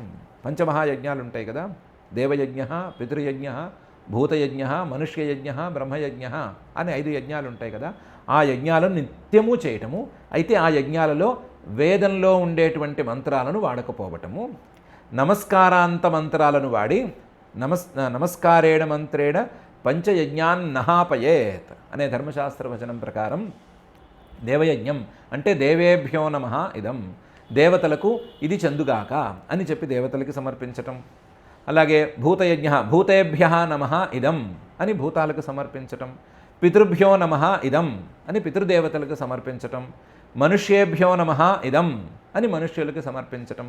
అలాగే బ్రహ్మణే నమః ఇదం అని బ్రహ్మయజ్ఞాన్ని కూడా సాధించుకోవటం అనే 5 యజ్ఞాలను వేదంలో ఉండే మంత్రాలు లేకుండా ఈ నమస్కారాంత మంత్రాలతో చేయటం అనేది వాళ్లకు విహిత ధర్మం. అమంత్రయజ్ఞ, యజ్ఞాలు లేవు కాదు, ఉన్న యజ్ఞాలు, ఆ యజ్ఞాలు ఈ నమస్కారాంత మంత్రాలతో చేయాలి, వేద మంత్రాలతో లేదు. అస్తేయం, దొంగతనం పొరపాటును కూడా చేయకూడదు. అస్తేయం, సత్యం, మిగతా ముగ్గురికి ఉన్నట్లుగా సత్యం అనేది కూడా ధర్మం. ఇందులో వైశ్యులకు చెప్పినప్పుడు సత్యం అనే మాట వినిపించలేదు, కానీ బ్రాహ్మణులకి, క్షత్రియులకి, శూద్రులకి ముగ్గురికి చెప్పారు కాబట్టి పాపం వాళ్ళకు కూడా సత్యం అనేది ధర్మం అని చెప్పాల్సే వస్తుంది. ప్రాయపాఠంతోనే అది వచ్చేస్తుంది. కాబట్టి సత్యం వారికి ధర్మమే, వీరికి ధర్మమే. ఇది కాక గో విప్ర రక్షణం, ఆవుల్ని బ్రాహ్మణుల్ని సంరక్షించటం అనేది వీళ్లకు ధర్మం. ఆవులకు ఏమైనా ఇబ్బంది కలిగితే ముందుండి వాటిని రక్షించాలి. అలాగే బ్రాహ్మణులకు ఏమైనా ఇబ్బంది కలుగుతుంది అంటే పిలవకపోయినా వెళ్ళి వాళ్లకు సహాయం చేయాలి అనేది వాళ్లకు ధర్మం అని చెప్తున్నారు. శూద్రస్య సన్నతి శౌచం సేవా స్వామిన్యమాయయ అమంత్రయజ్ఞో హ్యస్తేయం సత్యం గో విప్రరక్షణం అనేటువంటి ఈ శ్లోకం. ఇలా 4 వర్ణాల వారికి 4 విశేష లక్షణాలను, అంటే 4 రకాలుగా ఉండేటువంటి ధర్మాలను ప్రత్యేకించి చెప్పి, ఈ ధర్మాలను గనక పట్టుకున్నట్లయితే ఇవి అభ్యున్నతికి తోడ్పడతాయి అనే విషయాన్ని 4 శ్లోకాల్లో నారద మహర్షి గారు చెప్పారు. చెప్పి కొంచెం తేనెతుట్టు మీద రాయి వేసినట్లుగా స్త్రీ ధర్మాలను కొన్నింటిని వరుసగా చెప్పుకుంటూ వస్తున్నారు పై శ్లోకాలలో. స్త్రీణాంచ పతిదేవానాం తచ్చుశ్రూషానుకూలత తద్బంధుష్వనువృత్తిశ్చ నిత్యం తద్వ్రతధారణం అనేవి ధర్మాలు. స్త్రీణాంచ, స్త్రీల ధర్మాలు ఎలా ఉంటాయి? స్త్రీల ధర్మాలు ఏ కులంలోనైనా, ఏ జాతిలోనైనా సరే స్త్రీల ధర్మాలు ఎలా ఉంటాయి అంటే పతిదేవానాం, పతియే దేవుడుగా ఉండటం, పతివ్రతలుగా ఉండటం అనేది ధర్మం. తచ్చుశ్రూష, పతికి శుశ్రూష చేయటం, పతికి సేవ చేయటం అనేది ధర్మం. అలాగే తదనుకూలత, పతికి ఎప్పుడూ అనుకూలంగా ఉండటం, అంటే పతికి ఏది మంచో అది చేయటం, హితకరణం అనేది ధర్మం. తద్బంధుషు అనువృత్తిశ్చ, తన భర్త తరపు బంధువుల మీద ప్రేమ కలిగి ఉండటం. భర్త తరపు బంధువులు ఆయన బంధువులు అవుతారు, నాకేమవుతారు, నాకంటే నా పుట్టింటివారు అని అనుకోకుండా వీళ్ళు కూడా నా బంధువులే, వీళ్ళు కూడా నా బంధువులే అని అనుకోవటం. నా బంధువులు నాకు సహజంగా ఉండేవాళ్ళు ఉన్నారు, కొత్తగా వచ్చిన వీళ్ళు కూడా నా బంధువులే అని వాళ్ళ మీద కూడా ప్రేమగా ఉండటం. నిత్యంచ తద్వ్రత ధారణం, ఎప్పుడు కూడా పతి ఏ నియమాన్ని స్వీకరిస్తే ఆ నియమం నాకుంది అని అనుకోవటం. పతి ఏదో అయ్యప్పమాల వేసుకుని ఏదో ఈ 40 రోజులు ఏదో తినటం లేదు అని అనుకుంటే నేను కూడా తినకూడదు అని అనుకోవటం. ఒంటిపూట భోజనం చేస్తే నేను కూడా ఒంటిపూట భోజనం చేస్తానని అనుకోవటం. పతి చెప్పులు వేసుకోకుండా తిరుగుతున్నాడంటే తాను కూడా అదే చెప్పులు వేసుకోకుండా తిరగటం. ఇలాంటివన్నీ కూడా తద్వ్రత ధారణం. స్వంతగా ఏ నియమాలు లేకపోయినా పతి తాలూకు నియమాలనే నియమాలుగా స్వీకరించటం. పతి ఏ నియమాన్ని స్వీకరిస్తే ఆ నియమం తనది అని అనుకోవటం అనేది ధర్మం. స్త్రీణాంచ పతిదేవానాం తచ్చుశ్రూషానుకూలత తద్బంధుష్వనువృత్తిశ్చ నిత్యం తద్వ్రత ధారణం. ఇది కాక సమ్మార్జనోపలేపాభ్యాం గృహమండనవర్తనై స్వయంచ మండితా నిత్యం పరిమృష్ట పరిచ్ఛద అనేది కూడా ధర్మం. సమ్మార్జనోపలేపాభ్యాం ఇల్లు ఊడవటం, తుడవటం, పాతకాలంలోనైతే ఇల్లు ఊడ్చి అలకటం అనేది కూడా ధర్మమే. గృహమండన వర్తనై, గృహమండనం ఇంటిని అలంకరించడం అది కూడా ధర్మమే అవుతుంది. వర్తనై చివరికి ఇంట్లో ముగ్గులు పెట్టినా సరే అది స్త్రీలకు ధర్మమే అవుతుంది, వాళ్ళకి పుణ్యప్రదం అవుతుంది. వాళ్ళు ముగ్గులు పెట్టినా సరే అది పుణ్యమే, ఇల్లు ఊడ్చినా సరే పుణ్యమే, ఇల్లు అలికినా పుణ్యమే, ఇంటిని అలంకరించినా ఏం చేసినా సరే అది పుణ్యమే అవుతుంది, వాళ్ళకి అది ధర్మం. స్వయంచ మండితా నిత్యం, ఎప్పుడు కూడా అలంకరించుకునే ఉండాలి. అలంకారం లేకుండా చింపిరి జుట్టుతోనో నూనె కారుతున్న మొహంతోనో ఎప్పుడూ కనిపించకూడదు, ఎవ్వరికీ కనిపించకూడదు. స్వయంచ మండితా నిత్యం, లేచిన దగ్గర నుంచి అందమైన మొహంతోనే కనిపించాలి, అలంకారం చేసుకునే కనిపించాలి. స్వయంచ మండితా నిత్యం. పరిమృష్ట పరిచ్ఛద, ఇంట్లో ఉండేటువంటి ఏ వస్తువు మీద కూడా దుమ్ము అనేది కనిపించకూడదు, అలా చేసుకోవటం. ఇంట్లో ఉండే సామాను మీద దుమ్ము లేకుండా వాటిని ఎప్పుడూ దులుపుకుంటూ ఉండటం అనేది కూడా వాళ్లకు ధర్మం కిందకే వస్తుంది. పరిమృష్ట పరిచ్ఛద. ఇవన్నీ ఇంట్లో పనులు మేమొక్కళ్ళమే ఎందుకు చేయాలి, మిగతా వాళ్ళు ఎందుకు చేయకూడదు అని ప్రశ్నించకూడదు. ఎందుకంటే ఇవి ధర్మాల కిందకు వస్తాయి, పుణ్యాలకు వస్తాయి. మిగతా వాళ్ళు చేస్తే పనులు మాత్రమే వాళ్ళకి, అదే స్త్రీలు చేస్తే వాళ్ళకి ధర్మం కిందకు వస్తుంది, వాళ్ళకి పుణ్యం కిందకు వస్తుంది అని పెళ్లి కాని నారద మహర్షి గారు చెప్తున్నారు. ఆయనకి రిస్క్ లేదు కాబట్టి ఆయన చెప్తున్నారు. సమ్మార్జనోపలేపాభ్యాం గృహమండనవర్తనై స్వయంచ మండితా నిత్యం పరిమృష్ట పరిచ్ఛద అని. కామైరుచ్చావచై సాధ్వై ప్రశ్రయేణ దమేన చ వాక్యై సత్యై ప్రియై ప్రేమ్ణ కాలే కాలే భజేత్ పతిం. కామైరుచ్చావచై సాధ్వి, హెచ్చుతగ్గులుగా ఉండేటువంటి కోరికలు ఏమైనా పతి కోరితే వాటిని తీర్చడం అనేది ధర్మం. మామూలు మాటల్లో చెప్పుకోవాలంటే ఏదో అది వండి పెట్టు, ఇది వండి పెట్టు అంటే అది తీర్చడం అనేది ధర్మం కిందకే వస్తుంది. కడుపు నింపుకోవటం అనేది ధర్మమా అంటే అవుతుంది ధర్మం. కామైరుచ్చావచై సాధ్వి, మంచి ఆలోచనతో చేసి పెట్టాల్సి వస్తుంది, చేయకపోతే నా సా అన్నట్టు అనుకోకుండా ఇది నా ధర్మం అని అనుకుని చేయటం. ప్రశ్రయేణ అంటే వినయంగాను, దమేనచ ఇంద్రియాలను నిగ్రహించుకుని ఈ పనులు చేస్తే అబ్బో చాలా పెద్ద ధర్మం. వాక్యై సత్యై ప్రియై, ఎప్పుడూ నిజమే పలుకుతూ ఉండాలి, నిజమైన వాక్యాలే ఉండాలి. వాక్యై సత్యై, కానీ ఆ వాక్యాలు ప్రియై ప్రియంగా అనుకూలంగా ఉండాలి. ప్రేమ్ణ ప్రేమతో కాలే కాలే భజేత్ పతిం, ఆయా సందర్భాలను బట్టి పతితో మాట్లాడుతూ ఉండాలి. పతిని చేరుకుని పతికి చెప్పవలసిన మాటలు చెప్పాలి. ఈ పతి అనేవాడు కొన్ని సందర్భాల్లో ఎవరు ఏం చెప్పినా సరే వినడు, ఎవరు చెప్పినా వినడు, తల్లిదండ్రులు చెప్పినా వినడు, గురువులు చెప్పినా వినడు, శాస్త్రవాక్యాలను పట్టించుకోడు, ఇంటికి వచ్చి హడావిడి చేస్తూ ఉంటాడు. అలాంటప్పుడు వాక్యై సత్యై ప్రియై ప్రేమ్ణ, కాస్త ప్రేమగా కూర్చోబెట్టి అలా కాదు ఇలాగా, ఇలా కాదు అలాగా, అది నిజమే కదా ఇది నిజమే కదా అని ఎవరి మీద ద్వేషం నూరిపోయకుండా చేయవలసిన పనినేదో నిదానంగా ఒప్పించి కాసేపు ధుమధుమలాడినా సరే ఇవన్నీ సరేలే మనం చేయవలసిన పని ఇది అని ఒప్పించి చేయటం అనేది కూడా ధర్మం కిందకే వస్తుంది. కామైరుచ్చావచై సాధ్వి ప్రశ్రయేణ దమేన చ వాక్యై సత్యై ప్రియై ప్రేమ్ణ కాలే కాలే భజేత్ పతిం. సంతుష్టా అలోలుపా దక్షా ధర్మజ్ఞా ప్రియ సత్యవాక్ అప్రమత్తా శుచి స్నిగ్ధ పతిన్ త్వపతితం భజేత్. సంతుష్ట ఉన్నదాంతో సంతోషపడటం అనేది ధర్మం. అలోలుప ఏదో అది కావాలి ఇది కావాలి అని అక్కర్లేని కోరికలు కోరుకోకపోవటం అనేది ఈవిడికి సంబంధించి పెద్ద ధర్మం. దక్ష ఎప్పుడూ సమర్థంగా ఉండటం, ఏ పనికైనా సరే ముందుండి చేయటం అనేది కూడా ఈవిడి తాలూకు ధర్మం కిందకే వస్తుంది. ధర్మజ్ఞ ధర్మం తెలుసుకుని నడుచుకోవటం, ధర్మమే అందరికీ చెప్పడం, ధర్మం తెలుసుకుని నడుచుకోవటం అనేది కూడా ధర్మమే. ప్రియ సత్యవాక్, ప్రియంగాను సత్యంగాను ఎప్పుడూ అందరితోనూ మాట్లాడుతూ ఉండటం అనేది కూడా ధర్మమే. ముఖ్యంగా పతి దగ్గర ప్రియ సత్యవాక్ అనేది ధర్మం. అప్రమత్త ఎప్పుడూ ప్రమాదాలకు తావివ్వకపోవటం, శుచిగా ఉండటం, స్నేహంగా ఉండటం పతితో అనేది ఈవిడికి ధర్మాలు.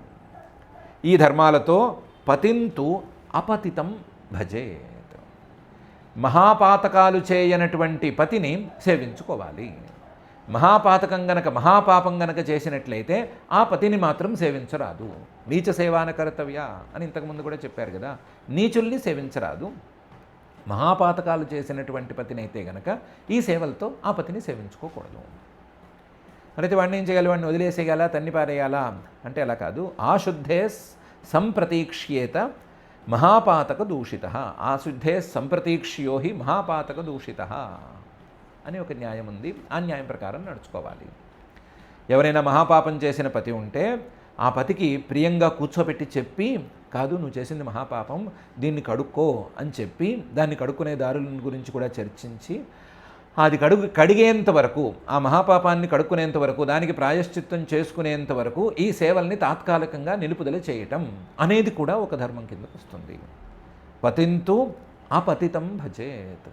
పతికి చెప్పాలి, ఈ సేవల్ని నిలిపేసి నువ్వు తప్పు చేస్తే నేను సేవ చేయను అనే మాట చెప్పాలి. ఇది ధర్మం, ధర్మశాస్త్రం ప్రకారం ఇలాగే నడుచుకోవాలి అని చెప్పాలి.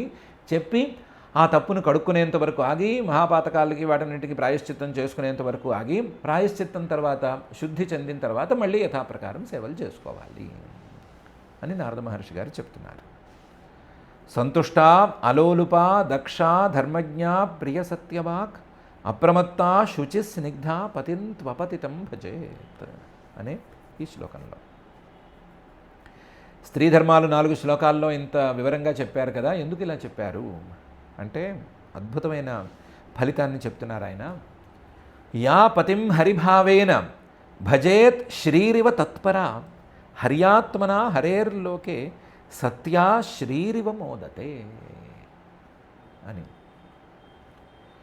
యా ఏ స్త్రీ అయితే పతిం తన పతిని హరిభావేన సాక్షాత్తు ఈయన శ్రీహరే అనేటువంటి భావనతో భజేత్ సేవిస్తుందో, ఎలాగా శ్రీహి ఇవ లక్ష్మీదేవి ఎలాగైతే శ్రీహరిని సేవిస్తుందో, లక్ష్మీదేవి ఎలాగైతే సంపదలకన్నిటికీ అధిదేవత అయినా సరే, ఈయనకంటే కూడా ₹1 ఆవిడకే ఎక్కువ ఉన్నా సరే, నేను తత్పర ఈయనే నాకు సర్వస్వం, నేను ఈయన్నే సేవించుకోవాలి అనే భావనతో సేవిస్తుందో, అలా గనక ఏ స్త్రీ అయినా సరే పతిని సేవించుకునే మాట అయితే, హర్యాత్మన హరేర్లోకే పత్యా శ్రీరివ మోదతే, తన పతిని కూడా వైకుంఠానికి తీసుకెళ్తుంది.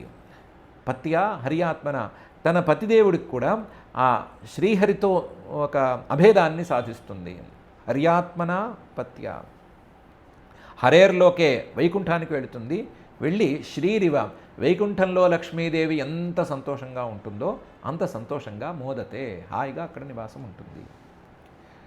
పతివ్రత అయినటువంటి స్త్రీ, తన ధర్మాన్ని చక్కగా ఆచరించుకున్నటువంటి స్త్రీ తన పతిని కూడా వైకుంఠానికి తీసుకువెళ్ళగలుగుతుంది.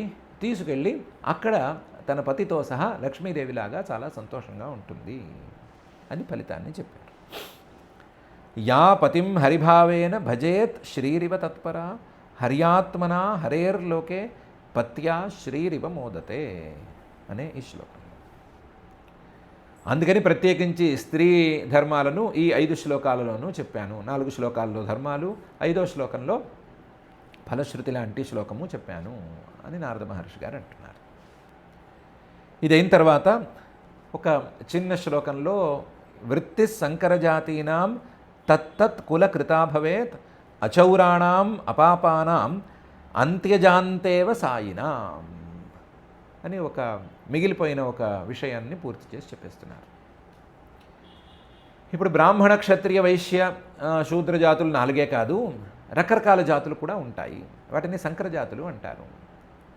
అంటే బ్రాహ్మణ పురుషుడు క్షత్రియ స్త్రీ అయితే ఒక జాతి, లేదా క్షత్రియ పురుషుడు బ్రాహ్మణ స్త్రీ వాళ్ళకు పుడితే ఒక జాతి అని సంకీర్ణ జాతుల కింద కొన్ని జాతులని విభాగం చేసి చూపించారు. ఆ సంకీర్ణ జాతులకి సంకర జాతీనాం అవి కూడా ఉన్నాయి, అవి కూడా ధర్మశాస్త్ర సమ్మతమైన జాతులే, ధర్మశాస్త్రంలో ఉన్న జాతులే. ఆ జాతులకి తత్తత్ కులకృత వృత్తి భవేత్. వాళ్ళ కుల వృత్తులలో ఏ వృత్తి వస్తోందో, అంటే పరంపరగా ఏ వృత్తి వస్తోందో ఆ వృత్తే సరి అయిన వృత్తి. ఆ తత్తత్ కులకృత భవేత్, కులవృత్తి అనేది వాళ్లకు శ్రేష్టం. కానీ అచౌరాణం అపాపానాం, మాకు కులవృత్తి ప్రకారం మాది దొంగల ఇల్లు, దొంగల వంశం, మాకు దొంగతనం అనేది వృత్తి అని ఎవరూ చెప్పుకోకూడదు. దొంగతనం అనేది వృత్తి కిందకు రాదు. అలాగే మేము వీళ్ళని హత్య చేయటమే వృత్తిగా పెట్టుకున్నాము, మాది హంతకుల వంశం అని ఎవరు అనుకోవడానికి వీల్లేదు. హింస అనేది ఎవరికీ కులవృత్తి కానేరదు. కాబట్టి అచౌరాణం అపాపానాం, చౌర్యం దొంగతనం పనికిరాదు, పాపం అంటే హింస అనేది పనికిరాదు. ఈ రెండూ లేకుండా ఏ వృత్తి అయినా, కులవృత్తిలో ఏ వృత్తి అయినా సరే, కులవృత్తులలో ఏ వృత్తి అయినా సరే వాళ్ళకు మంచిదే.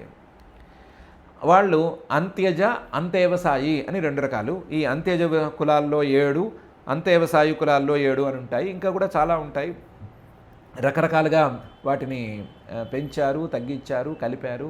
ఇటు అటు వీళ్ళలో కలుపుదాం, వీళ్ళని వాళ్ళలో కలుపుదామని చేశారు. ధర్మశాస్త్రంలో దాని గురించినటువంటి వివరాలన్నీ ఉన్నాయి. అవన్నీ కూడా కులవృత్తి ప్రధానమైనటువంటి కులాలు, వాటికి కులవృత్తులు ధర్మాల కిందకు వస్తాయి అని చెప్తున్నారు. దీని గురించి ఎక్కువ పెడితే ఇది ధర్మశాస్త్ర గ్రంథం అయిపోతుంది. అందువలన ఎక్కువ దీని గురించి పెట్టట్లేదు. వాళ్ళకి వాళ్ళ కులంలో ఉండేటువంటి వృత్తి అందరికీ ధర్మమవుతుంది. అందరికీ సామాన్య ధర్మాలు, సత్యం ఇవన్నీ ఉండనే ఉన్నాయి.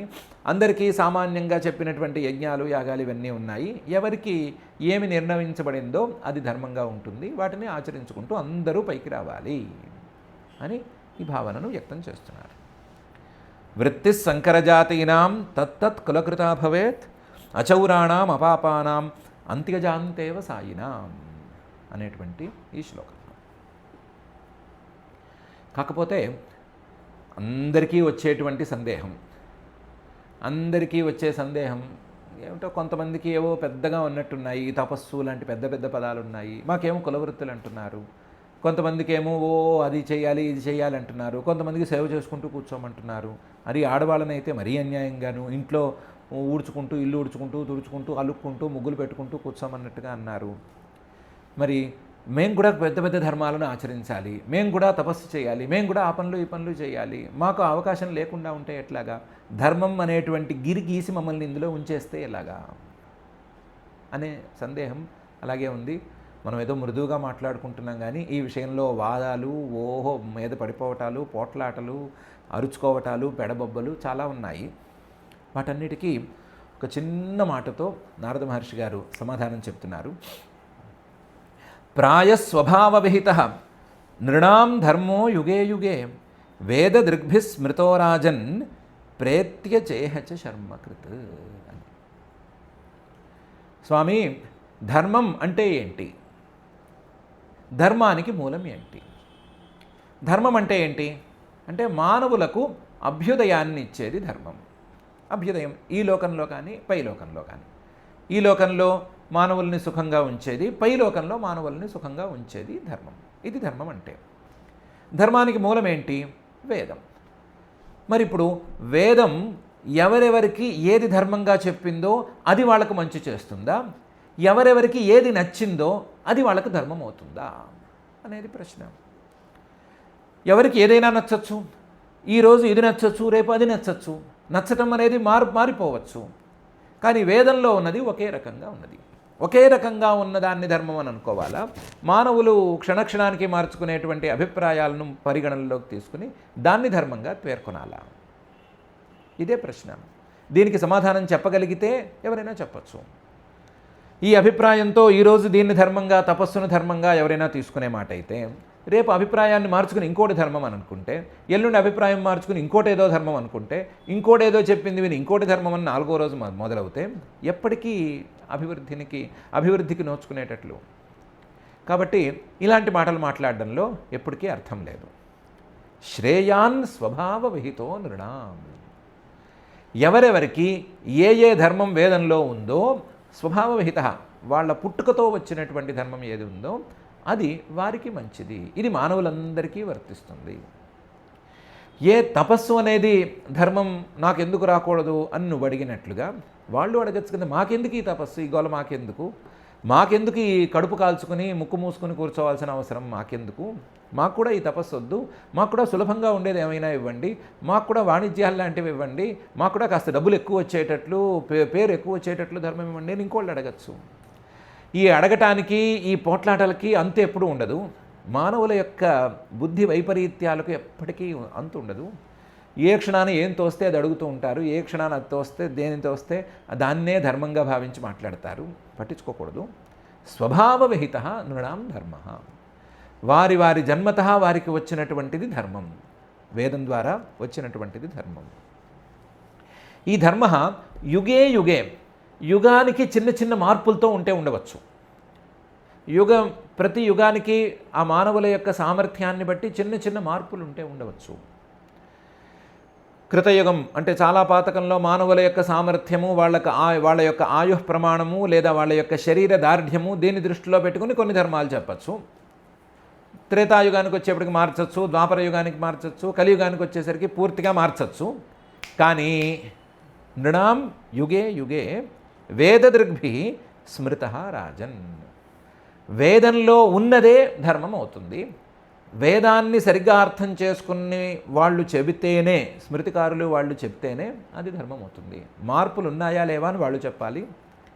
మార్పులు చిన్న చిన్నవే అవుతాయి, పెద్ద మార్పు అయితే ఖచ్చితంగా ఉండదు.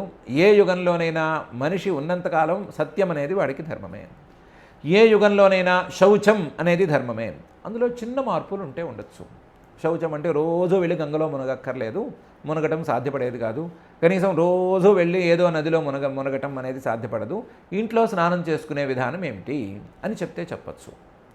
అంతే తప్ప అసలు స్నానం పనికిరాదు అని ఏ యుగంలోనూ చెప్పలేరు. అది ధర్మం కాకుండా పోదు.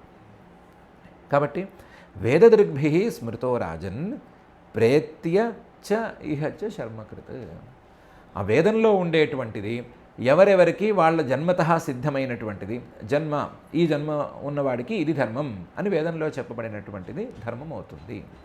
అది వారికి ఈ లోకంలోనూ పై లోకంలోనూ మంచి చేస్తుంది. ప్రేత్య ఇహచ శర్మకృత్ అని నారద మహర్షి గారు అంటున్నారు. దీన్నే పరమాత్మ అయితే శ్రేయాన్ స్వధర్మో విగుణః పరధర్మాత్ స్వనుష్ఠితాత్ స్వధర్మే నిధనం శ్రేయ పరధర్మో భయావహ అని విపులంగా చెప్పాడు. నారద మహర్షి గారు కొంచెం జాగ్రత్తగా వేదంలో ఉన్నది స్వభావ సిద్ధంగా వచ్చింది ధర్మం, ఎవరికి తోచింది వారు ధర్మం అని అనుకోవటానికి వీలు లేదు. తోచుబాట్లు మారిపోతే ధర్మాలు కూడా మారిపోతే దానికి విలువ ఉండదు. కాబట్టి ఎవరికి ఏ ధర్మం చెప్తే ఆ ధర్మాన్ని శ్రద్ధగా పాటించుకుని దాని తాలూకు ఫలితాలను ఆనందంగా అనుభవించటం అని అందరూ చేయాలి అని చెప్తున్నారు. అయితే ఇలాంటి ప్రశ్నలు సమాధానాలు ఇవన్నీ అలా ఉండనివ్వండి. అసలు మీరు కర్మ గురించి ఎప్పుడు చెప్తున్నా సరే కర్మ అనేది బంధకం అనే మాట చెప్పుకుంటూ వచ్చారు కదా. కర్మ అనేది బంధకం అనేది కనుక అయితే కర్మ అన్న ధర్మం అన్న దగ్గరగా ఒకటే కదా. కాబట్టి కర్మ అనేది బంధకం అయితే ఈ ధర్మం అనేది బంధకం అవ్వాలి కదా. ఈ ధర్మం బంధకం అయితే బంధకమైనటువంటి ధర్మాన్ని గురించి ఎందుకు చెప్పాలి మీరు?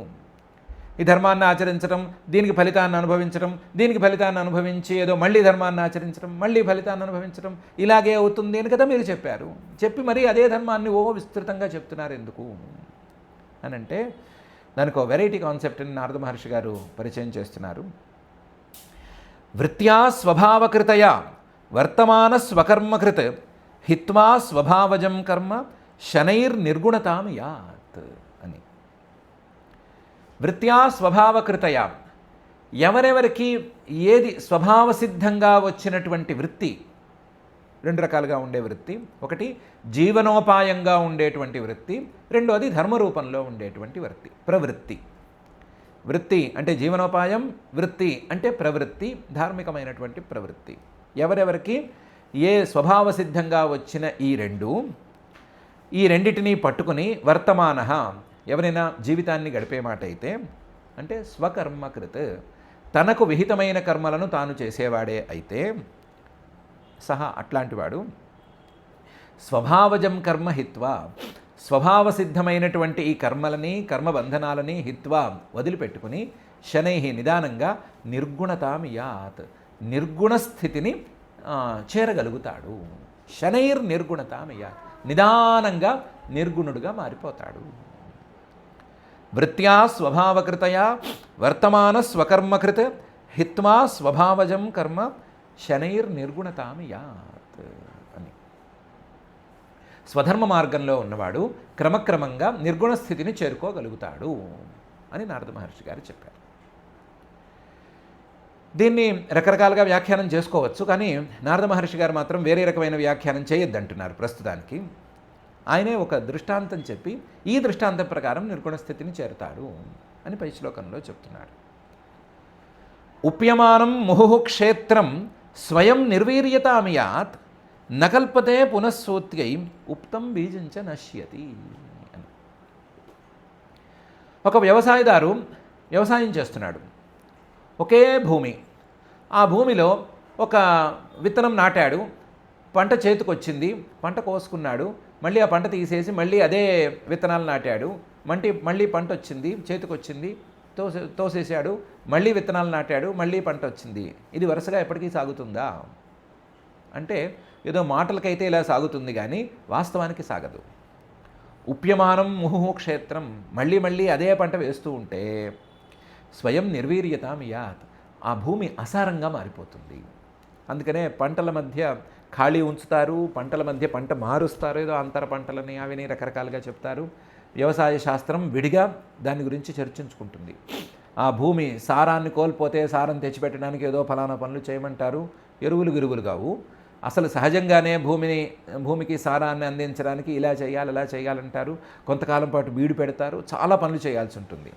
ఒక పంట తర్వాత మరొక పంట, ఆ పంట తర్వాత ఇంకొక పంట అని గనక చేస్తే 3-4 పంటల కల్లా ఆ భూమి తాలూకు సారం మొత్తం పోతుంది. స్వయంచ నిర్వీర్యతామియాత్ నకల్పతే పునఃసూత్యై, ఒకసారి భూమిలో సారం పోతే గనక ఈ విత్తనం కాదు ఏ విత్తనం నాటినా సరే పంట రాదు. నకల్పతే పునఃసూత్యై, మళ్ళీ సస్యం అనేది పుట్టదు. ఉప్తం బీజంచ నశ్యతి, ఏ విత్తనం అక్కడ నాటినా సరే ఆ విత్తనం కుళ్ళిపోతుంది, పాడైపోతుంది, ఎండిపోతుంది, మొలకెత్తకుండా ఉంటుంది. మొలకెత్తినా సరే మళ్ళీ పంట దాకా రాదు అనే స్థితిలోనే ఉంటుంది. అంతే తప్ప మళ్ళీ అక్కడ పంట పండదు. అలాగే ఈ స్వధర్మాచరణ చేస్తూ ఉంటే స్వధర్మాచరణ తాలూకు బీజాలనే ఈ మనసులోకి మళ్ళీ మళ్ళీ నాటుకుంటూ ఉంటే క్రమక్రమంగా ఈ మనసంతా ఈ కర్మాచరణ విషయంలో నిర్వీర్యం అయిపోతుంది. నిర్వీర్యం అయిపోయి అసలు ఏ బీజము ఇక్కడ మొలకెత్తకుండా హాయిగా నిర్గుణ స్థితిని చేరిపోతుంది అని నారద మహర్షి గారు చెప్తున్నారు.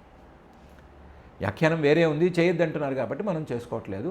ఇంతే. ఈ దృష్టాంతం ప్రకారం స్వధర్మాచరణ చేసిన వాడు ఎప్పటికైనా సరే నిర్గుణ స్థితిని పొంది తీరతాడు అనే మాటే పెట్టుకోమంటున్నారు. ఉప్యమానం ముహు క్షేత్రం స్వయం నిర్వీర్యతామియాత్ న కల్పతే పునఃసూత్యై ఉప్తం బీజంచ నశ్యతి అని. ఏవం కామాశయం చిత్తం కామానాం అతిసేవయా విరజ్యేత యథారాజన్ అగ్నివత్ కామబిందుభి అని కూడా ఒకదాన్ని జోడిస్తున్నారు. నేను చెప్పినట్టుగానే ఇప్పుడు వ్యాఖ్యానం చేయాలి, వేరే వ్యాఖ్యానం చేయొద్దు, ఇప్పుడు దాన్ని తీసుకురావద్దు అని చెప్పడానికి. వేరే వ్యాఖ్యానం అంటే స్వకర్మాచరణ చక్కగా చేస్తే, అందులో నిష్కామంగా చేస్తే మనస్సు శుద్ధపడుతుంది, జ్ఞాన మార్గంలోకి ప్రవేశం లభిస్తుంది, ఇలాంటి మాటలు ఇప్పుడు వద్దు, ఇప్పుడు చెప్పుకోవద్దు. ఏవం కామాశయం చిత్తం, మనస్సు చిత్తం అనేది కామాశయం, ఎప్పుడు కోరికలకు నిలయం కదా. కామాశయం చిత్తం అంటే భగభగా మండుతున్నటువంటి అగ్గి లాంటిది. ఈ భగభగా మండేటువంటి అగ్గిని చల్లార్చాలి అంటే ఎన్నో దారులు ఉండొచ్చు. ప్రస్తుతం ఉన్నది మంచి దారి ఏంటి అంటే కామానాం అతిసేవయ, ధార్మికంగా ధర్మం ప్రకారం నడుచుకుని ధర్మం ప్రకారం వచ్చేటువంటి ఈ కామ్య భోగాలను అనుభవించటం అనేది ఈ భగభగ మండేటువంటి అగ్నిని చల్లార్చడానికి ఉండేటువంటి మంచి దారి. కామానాం అతిసేవయ. దీనివల్ల ఏమవుతుంది? విరజ్యేత, మనస్సుకి వైరాగ్యం అనేది వస్తుంది. ధార్మికంగా ఉండేటువంటి కామనల్ని గనక అనుభవించినట్లయితే మనస్సుకు వైరాగ్యం వస్తుంది. ఈ విషయంలో ఇంకో దృష్టాంతం చెప్పుకోవచ్చు. రాజన్ ఓ ధర్మరాజా, యథా అగ్నివత్ కామబిందుభి, లేదా అగ్నివత్ యథా కామబిందుభి. ఒక భగభగ మండుతున్నటువంటి అగ్గి ఉంది. ఆ అగ్గిలో చుక్క చుక్క చుక్క చుక్క నెయ్యి కానీ చుక్క చుక్క కెరోసిన్ లాంటి ప్రోడక్ట్ కానీ పోస్తే అది ఎప్పటికీ మండుతూనే ఉంటుంది. అలా కాకుండా ఇంతంత నెయ్యి తీసి దాంట్లోకి పోస్తే, ఓ గిన్నెడు నెయ్యి తీసి దాంట్లోకి పోస్తే భగభగ మండుతుందా? ఒక గిన్నెకి పోనీ మండింది అనుకుంటే 4-5 గిన్నెలు అలా అలా అలా అలా పోసేస్తూ ఉంటే ఏమవుతుంది అంటే అగ్గి చల్లారుతుంది. ఎప్పుడైనా హోమాలు అవి చేసినప్పుడు చూస్తే తెలుస్తుంది. హోమాలు చేస్తున్నప్పుడు ఆహుతులు వేయగా వేయగా అగ్ని భగభగ మండిపోదు, అగ్ని కాస్త చల్లారుతుంది. దానికి మళ్ళీ టైం ఇచ్చి మిగతా ఇంధనాలు వేసి కాస్త మళ్ళీ రాజుకోవడానికి టైం ఇచ్చి చేస్తేనే హోమం ముందుకు వెళుతుంది. జాగ్రత్తగా చూస్తే కనిపిస్తుంది. లేదా అగ్నిహోత్రం పెట్టడమే ఇంత పెద్దది పెట్టి దాంట్లో ఈ లోపం కనిపించకుండా చేస్తారు. కానీ ఆహుతులు వేయగా వేయగా అగ్ని చల్లారుతూ ఉంటుంది. అలాగే ఈ ధార్మికమైనటువంటి కోరికలను తీర్చుకోగా లోపల ఉండేటువంటి కామాగ్ని అనేది చల్లారుతుంది. దానికి వైరాగ్యం అనేది వస్తుంది.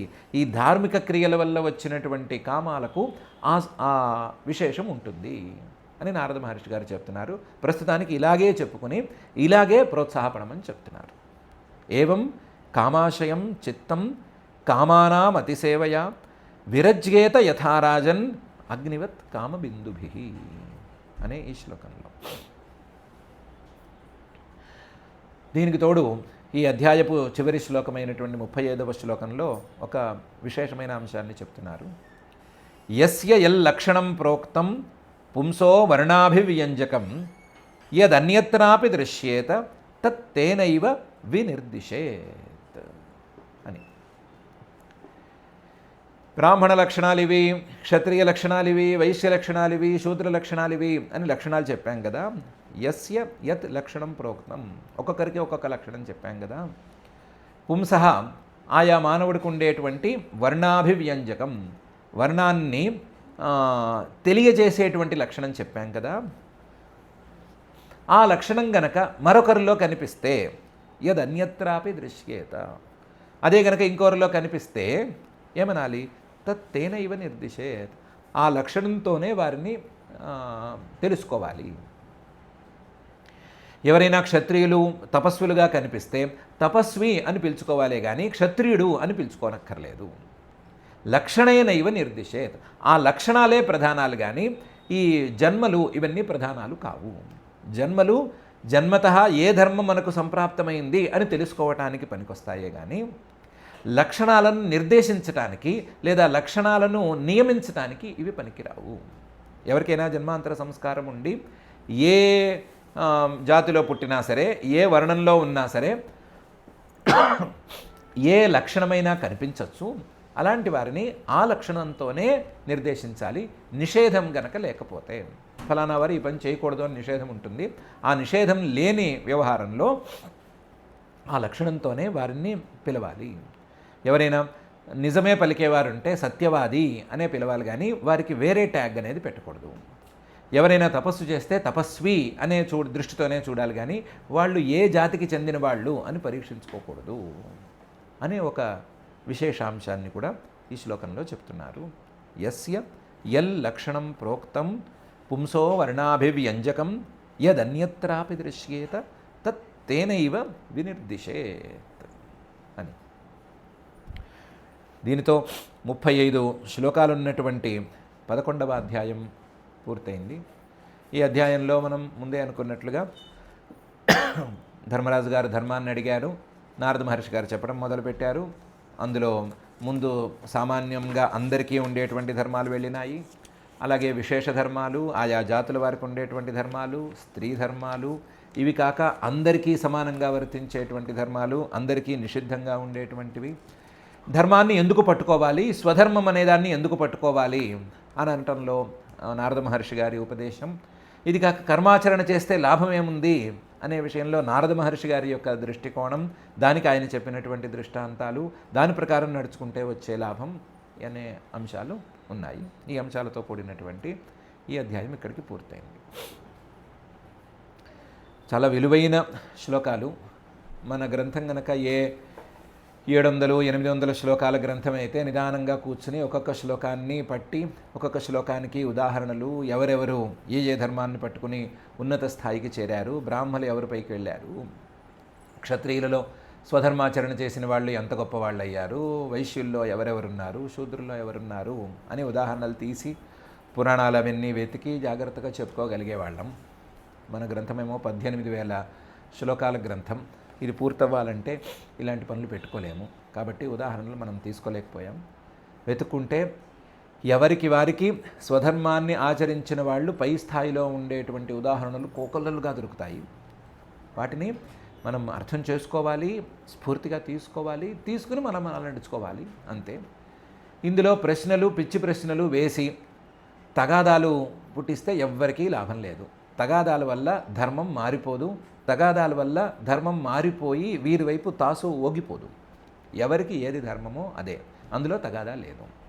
ఎవరైనా సరే సామాన్య ధర్మాలను పట్టుకోవలసి ఉంది. అందులో ఏమీ తేడా లేదు.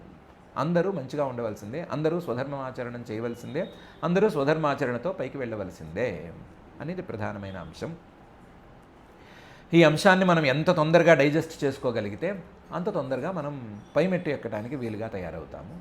కాబట్టి ఈ ధర్మం అనేటువంటి విషయంలో మనకు అక్కర్లేని సంశయాలు ఎన్నున్నా వాటన్నిటినీ తొలగించేసేసి మన స్వభావ సిద్ధమైన స్వధర్మం అనేది మన మనసులో నెలకొలిగేలాగా చేసి, మన మనసులో అది మెదిలేలాగా చేసి, ఆ ధర్మాచరణ మీద మనకు ఆసక్తి పుట్టేటట్లుగా చేయమని ఆ అఖిలాండకోటి బ్రహ్మాండ నాయకుడు దేవదేవుడు శ్రీ వెంకటేశ్వర స్వామి వారిని భక్తిగా ప్రార్థించుకుందాం.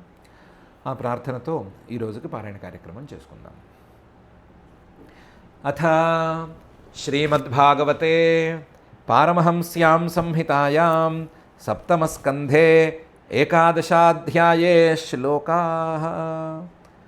వార్తా విచిత్రా శాలీన యాయావరశిలోంఛనం విప్రవృత్తిశ్చతుర్ధేయం శ్రేయసీ చోత్తరోత్తరా. జఘన్యో నోత్తమాం వృత్తిం అనాపది భజేన్నరః.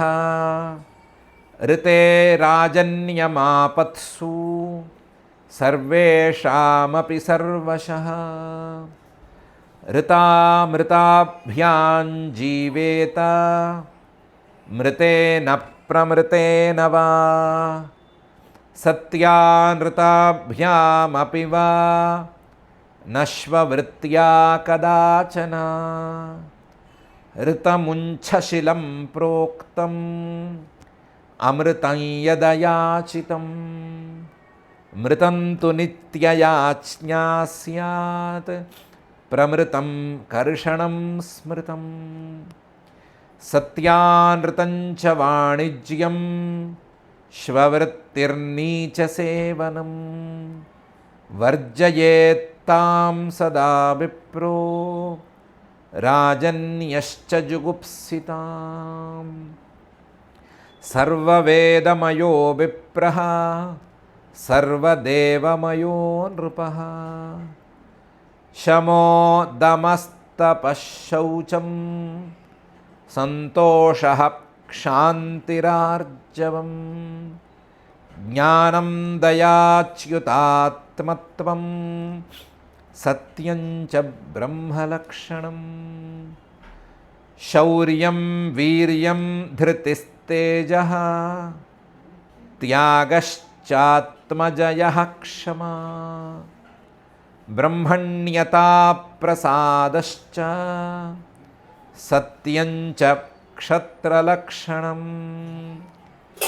देवगुर्वच्युते भक्तिः त्रिवर्गपरिपोषणम्. आस्तिक्यमुद्यमो नित्यं नैपुण्यं वैश्यलक्षणम्. शूद्रस्य सन्नतिः शौचं सेवा स्वामिन्यमायया. अमन्त्रयज्ञो ह्यस्तेयं सत्यं गोविप्ररक्षणम्.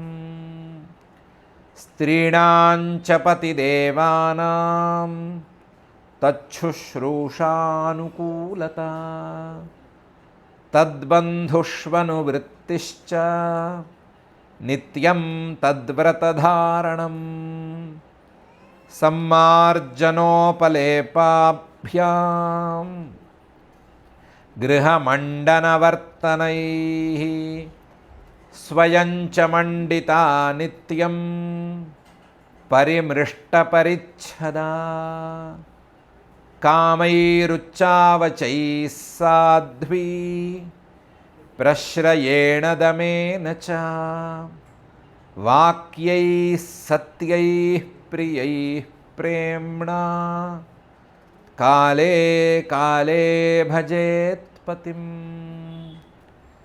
సంతుష్టాలోలుపా దక్షా ధర్మజ్ఞా ప్రియసత్యవాక్ అప్రమత్తా శుచిస్నిగ్ధా పతిం త్వపతితం భజేత్ యా పతిం హరిభావేన భజేత్ శ్రీరివ తత్పరా హర్యాత్మనా హరేర్లోకే పత్యా శ్రీరివ మోదతే వృత్తిః సంకరజాతీనాం తత్తత్కులకృతా భవేత్ అచౌరాణామపాపానాం అంత్యజాంతే వసాయినాం ప్రాయస్వభావవిహితో నృణాం ధర్మో యుగే యుగే వేదదృగ్భిస్మృతో రాజన్ ప్రేత్యచేహ చ శర్మకృత్ వృత్త్యా స్వభావకృతయా వర్తమానస్వకర్మకృత్ హిత్వా స్వభావజం కర్మ శనైర్నిర్గుణతామియాత్ ఉప్యమానం ముహుఃక్షేత్రం స్వయం నిర్వీర్యతామియాత్ న కల్పతే పునఃసూత్యై ఉక్తం బీజం చ నశ్యతి ఏవం కామాశయం చిత్తం కామానామతిసేమయా విరజ్యేత యథా రాజన్ అగ్నివత్ కామబిందుభిః యస్య యల్లక్షణం ప్రోక్తం పుంసో వర్ణాభివ్యంజకం యదన్యత్రాపి దృశ్యేత తత్తే నైవ వినిర్దిశేత్ ఇతి శ్రీమద్భాగవతే పారమహంస్యాం సంహితాయాం సప్తమస్కంధే ఏకాదశాధ్యాయే శ్లోకాః అథ క్షమా ప్రార్థనా యదక్షరపదభ్రష్టం మాత్రాహీనం చ యద్భవేత్ తత్సర్వం క్షమ్యతాం దేవ నారాయణ నమోऽस्तुते అథ భగవత్సమర్పణం కాయేన వాచా మనసేంద్రియైర్వా బుద్ధ్యాత్మనా వా ప్రకృతే స్వభావాత్ కరోమి యద్యత్ సకలం పరస్మై నారాయణాయేతి సమర్పయామి. అథ లోకక్షేమ ప్రార్థనా. సర్వే భవంతు సుఖినః, సర్వే సంతు నిరామయాః, సర్వే భద్రాణి పశ్యంతు, మా కశ్చిద్ దుఃఖభాగ్ భవేత్. అథ మంగళం శ్రియః కాంతాయ కళ్యాణ నిధయే నిధయేర్థినాం. శ్రీవేంకటనివాసాయ శ్రీనివాసాయ మంగళం.